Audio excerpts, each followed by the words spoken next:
இந்த சீசன்ல 6வது போட்டியாளரா ஒருத்தர தெரிவு செய்ய போறாங்க. ஏற்கனவே 5 பேர் தான் சொல்லியிருந்தாங்க. அதுல 5 பேர செலக்ட் பண்ணியாச்சு. இந்த வாரமும் ஒருத்தர செலக்ட் பண்ணிட்டாங்க. ஆனாலும் இந்த வாரம் சொல்லியிருக்காங்க. எல்லா ப்ரோகிராம்லாம் முடிஞ்சதுக்கப்புறம் சொன்னாங்க. 6வதா ஒருத்தர செலக்ட் பண்ண போறோம். ஏன்னா, எல்லா குழந்தைகளுமே நல்லா சூப்பரா பாடக்கூடிய குழந்தைகள். அதனால இன்னொருத்தர இந்த சீசன்ல நாங்க செலக்ட் பண்றோம். 6வது போட்டியாளர் ஒருத்தர் போறாரு அப்படின்னு சொல்லியிருக்காங்க. அதே மாதிரி 5 போட்டியாளர்கள் செலக்ட் பண்ணியிருக்காங்க. அதுல முதலாவதா ஃபைனலிஸ்ட் செலக்ட் ஆனது ஹேமத்ரா. அவங்க வந்து வைதேகி காத்திருந்தால் பட திரைப்படத்துக்காக அழகு மலர் ஆட, அபிநயங்கள் கூட அந்த பாடல பாடுனாங்க.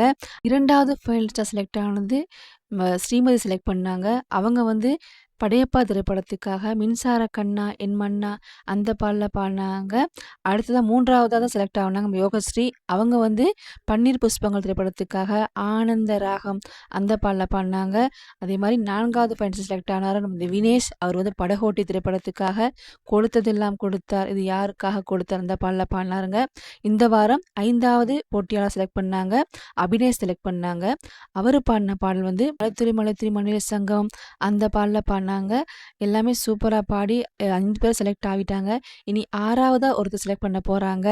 அதுல யார் யார் இருக்கா அப்படின்னு சொல்லி பார்த்தீங்கன்னு சொன்னா, மகத்தி இருக்காங்க. மகத்தி வந்து இந்த வாரம் படித்த பாடல் வந்து அன்னக்கிளி திரைப்படத்துக்காக மச்சான பார்த்தீங்களா அந்த பாடல பாடுனாங்க. சூப்பரா பாடுனாங்க. அவங்களுக்கு கோல்டன் ஷவர்லாம் கிடைச்சிருக்குது. அதே மாரி தியானயனும் பாடுனாங்க. அவங்க வந்து குளிச்சா குத்தாலம், குடிச்சா நீர்மோரு இந்த பாடல பாடுனாங்க. அவங்களுக்கும் கோல்டன் ஷவர் கிடைச்சிருக்குது. அவங்களும் சூப்பரா பாடி நல்ல கமெண்ட்ஸ்லாம் அவங்களும் கிடைச்சிருக்குங்க.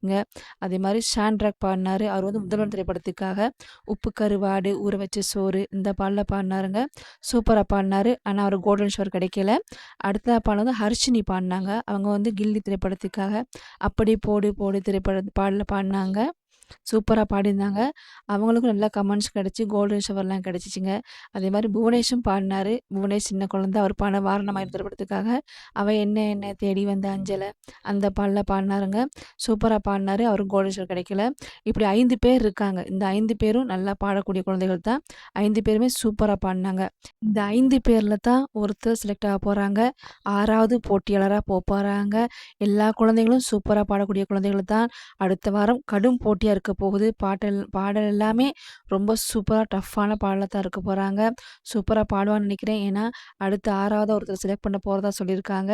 அதனால போட்டி ரொம்ப டஃப்பா இருக்கும். 5 போட்டியாளர்களில் யார் இந்த 6வது போட்டியாளர் அப்படின்னு சொல்லி நீங்க நினைக்கிறீங்க? அப்படின்றத கீழ வந்து கமெண்ட்ஸ் பண்ணுங்க.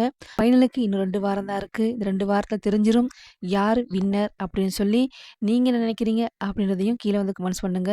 அதேபோல் திவினேஷ் என்ன பாடல் பாடுனா நல்ல பழைய பாடல்கள பாடுனா நல்லமா? புதிய பாடல்கள பாடுனா நல்லமா? என்ன மாதிரியான பாடல்கள நம்ம திவினேஷ் பாடுனா நல்லம் அப்படின்றத கீழ வந்து கமெண்ட்ஸ் பண்ணுங்க. நன்றி சொந்தங்களே!